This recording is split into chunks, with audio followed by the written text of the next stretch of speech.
मुझे डायरेक्टली कितना असर है नहीं पता, मगर कल के दिन में बहुत से लोगों ने बहुत नाराजगियां जताई इस बात पर कि जो देरी हुई और जो लोग अस्पताल में पहुंचे उनमें से एक कांग्रेस के काउंसिलर भी थे।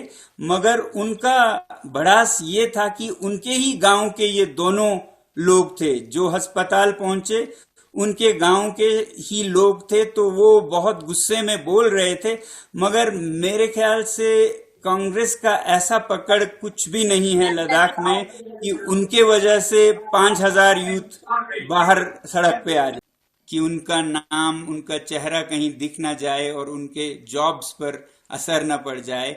ऐसा एक तंत्र चलाया था जिसमें 50,000 लोगों ने नौकरियों 500 नौकरियों के लिए 50,000 लोगों ने नाम भरे थे, मगर उनका रिजल्ट या टेस्ट नहीं करा रहे थे ताकि वो 50,000 खामोश इंतजार करते रहें डर डर के कि मेरे नौकरी पर फर्क ना पड़ जाए। तो आज उन सब का वो गुस्सा निकल के आ गया और वो सड़क पे आ गए। और वैसे भी आपने सुना होगा लद्दाख भारत में नंबर 2 पर है कहा जाता है बेरोजगारी में। तो एक ये बड़ास था उनका। दूसरी तरफ लद्दाख के लोगों को बिना लोकतंत्र के रखा गया। स्टेट के बाद यूटी विदाउट लेजिस्लेचर, यानी कोई मंच नहीं है जहां पर लोग अपने मंशा अनुसार यहाँ का प्रबंधन कर सकें, मैनेजमेंट कर सकें, गवर्नेंस कर सकें लद्दाख का। और जो 6वां शेड्यूल है जो जनजातियों को अपने अपने इलाके का संभालने के लिए एक मिनी पार्लियामेंट, मिनी असेंबली देती है, उसका भी वादा करके पूरा नहीं हुआ था। तो ये सब बड़ास लोगों में बढ़ता जा रहा था। और फिर आखिर में हाल ही में मैं जो इन सब के लिए या उनकी आवाज बनकर आवाज उठा रहा था, तो मुझ पर फिर बहुत जुल्म करने लगे, हैरेसमेंट करने लगे, कहीं सीबीआई डालकर, कहीं एफआईआर डालकर और कहीं समन्स, इनकम टैक्स के हर मुमकिन केसेस लगाकर, और जो हमारा विद्यालय है उसके जमीन को भी वापस ले गए। तो ये जो युवा पीढ़ी है इन सब से बहुत अंदर ही अंदर आग बबूले हो रहे थे। और किसी को ऐसा अनुमान नहीं था कि आज के जैसा कुछ होगा।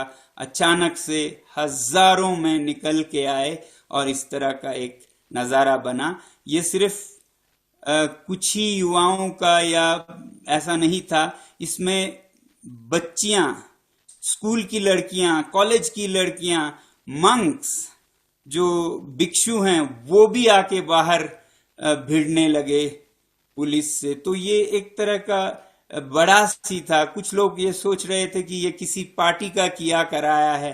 तो कोई पार्टी लद्दाख में ऐसा इतना वो नहीं रखता है ताकत या शक्ति की इतने 4-5 हजार युवाओं को ऐसे निकाल पाए। तो ये सिर्फ युवाओं का एक बड़ास था जो आज निकल के आया।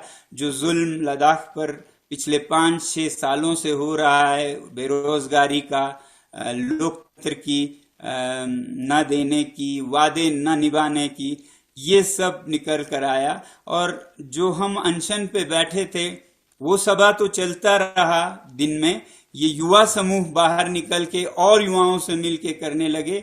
हाँ, जो अनशन पे बैठे थे उनमें हमारे बहुत ही वरिष्ठ नेता भी थे, थुप्स्टन सेवांग जी जैसे, वो बाहर गए भी रोकने के लिए युवाओं को, मगर डर था कि उन्हीं पे अटैक ना हो जाए, उन्हें वापस आना पड़ा। इतने बेकाबू हो गए थे युवा, जैसा कहते हैं ना जेनजी का जो फ्रेंजी, वो आज लद्दाख में दिखने लगे। उनको किसी के नहीं सुनाई दे रहा था, किसी की वो नहीं सुनना चाहते थे। वो बस जान की परवाह नहीं कर रहे थे। गोलियां चल रहे थे, वो गोलियों के बीच अपना तोड़फोड़ किए जा रहे थे। मगर मैं समझता हूं उनकी बढ़ास को जो 5 साल का था, मगर ये तरीका नहीं था। इस जो तरीका अपनाया उसकी मैं निंदा करता हूं। हालांकि उनके जज्बातों को समझता हूं मैं, क्योंकि इस हादसे ने हमारा जो 5 साल का तपस्या था शांतिपूर्ण पथ का, जिसमें हम एक बार नहीं, 2 बार नहीं, 5वें बार 35 दिन के अनशन पर बैठे थे और पद यात्राएं की थी हिमालय पार करते हुए 1000 किलोमीटर शांति से, तो ये शांति का रास्ता ही भंग हो गया।